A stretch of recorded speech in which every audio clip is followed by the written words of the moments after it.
Class 12 fourth semester উচ্চ মাধ্যমিক 2026 economics অর্থাৎ অর্থনীতি বিষয়ের সম্পূর্ণ সাজেশন আজকের এই ভিডিওতে তুলে ধরবো। তোমাদের মার্কস 2, মার্কস 4 অ্যান্ড মার্কস 6 সম্পূর্ণ সাজেশন তোমরা আজকের এই ভিডিওতে পাবে। এই ভিডিওতে বলা প্রত্যেকটি প্রশ্নই কিন্তু আসন্ন পরীক্ষার জন্য গুরুত্বপূর্ণ।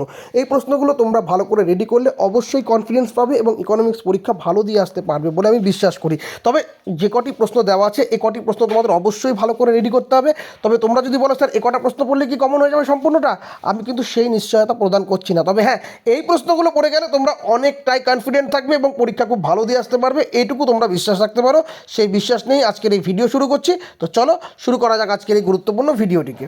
তোমরা প্রথমেই 2 নম্বরের জন্য যে প্রশ্নগুলো ভালো করে দেখবে, প্রথমেই দেখবে প্রত্যক্ষ ও পরোক্ষ কর কাকে বলে, উদাহরণ দেখবে অবশ্যই, এবং প্রত্যক্ষ এবং পরোক্ষ করের দুটি পার্থক্য এবং এদের সুবিধা খুব ভালো করে দেখবে, সেপারেটলি দেখবে, বোঝা যাচ্ছে। 2 নম্বর করের সংজ্ঞা দাও, 3 নম্বর অভ্যন্তরীণ ঋণ কী, 4 নম্বর ফিসকাল ঘাটতি কাকে বলে, 5 নম্বর প্রগতিশীল কর ব্যবস্থা বলতে তুমি কি বোঝো, 6 নম্বর স্বল্পমেয়াদী ঋণ ও দীর্ঘমেয়াদী ঋণ কাকে বলে, আলাদা আলাদা করে দেখবে।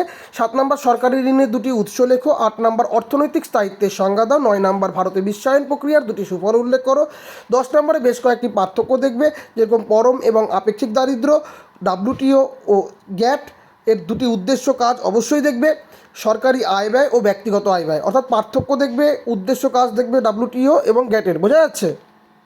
11 নম্বর দেখবে মানব উন্নয়ন সূচক HDI কি, তারপরে 12 নম্বর জিএসটির পুরো কথাটি কি, কবে এটি চালু হয়েছে, 13 নম্বর ভারসাম্য বাজেট গুণক কি, 14 নম্বর MSME এর দুটি বৈশিষ্ট্য লেখো, 15 নম্বর সরকারি আয়ের যে কোনো দুটি উৎসের নাম লেখো, 16 নম্বর নীতি আয়োগের দুটি কাজ উল্লেখ করো, 17 নম্বর পণ্য ও পরিষেবা কর বলতে কী বোঝো, পণ্য ও পরিষেবা করের দুটি বৈশিষ্ট্য উল্লেখ করো, এবং 18 নম্বর বাজেট ঘাটতি কাকে বলে।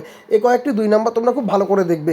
তোমরা যদি বলো স্যার এ কটা 2 নম্বর পড়লেই হয়ে যাবে, বলবো হ্যাঁ, তোমরা এটুকু পড়লে কনফিডেন্স পাবে, তবে এর বাইরেও তোমাদের অবশ্যই দেখে যেতে হবে, কেমন।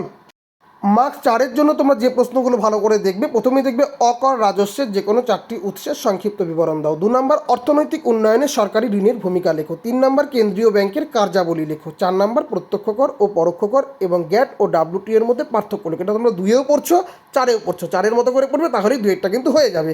5 নম্বর অর্থের কাজ কয় প্রকার ও কী কী, 6 নম্বর বিশ্বায়নের সংজ্ঞা দাও, ভারতে বিশ্বায়নের সুবিধা ব্যাখ্যা করো, 7 নম্বর রাজকোষ ঘাটতিতে অর্থ সংস্থানের দুটি সুপ্রভাব বা সুফল এবং দুটি কুপ্রভাব বা কুফল লেখো, 8 নম্বর চাহিদা বৃদ্ধিজনিত মুদ্রাস্ফীতি কিরূপ সৃষ্টি হয় তার সংক্ষেপে ব্যাখ্যা করো, 9 নম্বর প্রগতিশীল কর ব্যবস্থা কাকে বলে, এর পক্ষে এবং বিপক্ষে দুটি যুক্তি দাও, 10 নম্বর ভারতের তথ্য প্রযুক্তির খাতে বাণিজ্য বৃদ্ধির প্রধান কারণগুলি কী কী, 11 নম্বর আউটসোর্সিং কাকে বলে, বিভিন্ন ধরনের আউটসোর্সিং কী কী, কেমন। এই 4 নম্বরের প্রশ্নগুলো ভালো করে রেডি করবে। এ কটা পড়লে অনেকটাই কনফিডেন্স তোমরা পাবে, এখান থেকে প্রশ্ন কমন আসবে বলে বিশ্বাস করি। তবে এর বাইরেও তোমাদের অবশ্যই প্রশ্ন কিন্তু দেখে যেতে হবে, যেগুলোর পাশে স্টার মার্কস করা আছে সেগুলো কিন্তু একটু গুরুত্বপূর্ণ প্রশ্ন, কেমন।